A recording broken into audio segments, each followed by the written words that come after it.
To electric fields. Electric fields surround every electric charge. Any charge that is placed in an electric field will be pushed or pulled by that field. So if you look at your diagrams, you'll notice the arrows show the direction of the positive charge would be moving. Okay, so now we're going to compare the electric force and the gravitational forces. So the electric charge in atoms is much stronger than the gravitational force. Most objects around us are electrically neutral. However, if you have just a small amount of charge that is transferred from one object to another, you can notice the electric force. So an example would be just simply rubbing a balloon on your hair. I know you probably did this when you were little. So your hair transfers electrons to the balloon, which results in an electric force. And it's going to be strong enough for you to notice because your hair is going to be standing up.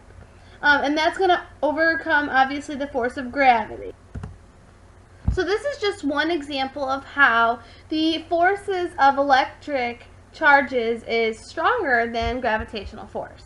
The first way is by contact. Charge is transferred by objects touching or rubbing together. So an example is that balloon touching our hair like we were talking about earlier. So one object is left with a positive charge and the other one left with a negative charge. And then another way to charge an object is by induction.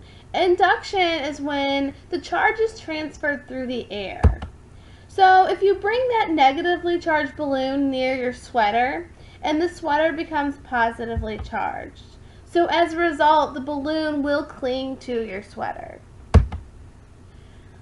Lightning. Lightning is a large transfer of charge between the clouds and the ground, or the clouds and other clouds, due to static electricity.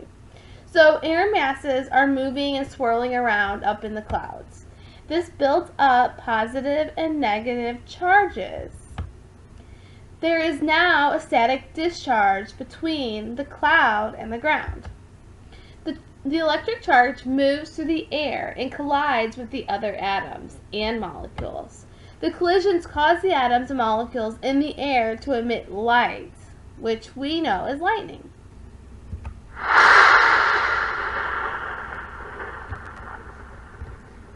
So as you can see in this little demonstration, in the beginning you have equal distribution of the positive and negative charges, the protons and the electrons. And then the clouds are going to start moving around and rubbing together, and because of friction, all of the negative charges are going to accumulate and build up, which is going to create one large discharge of static electricity, which we know as lightning, and it's going to be attracted to the ground, which creates that lightning bolt that we know of.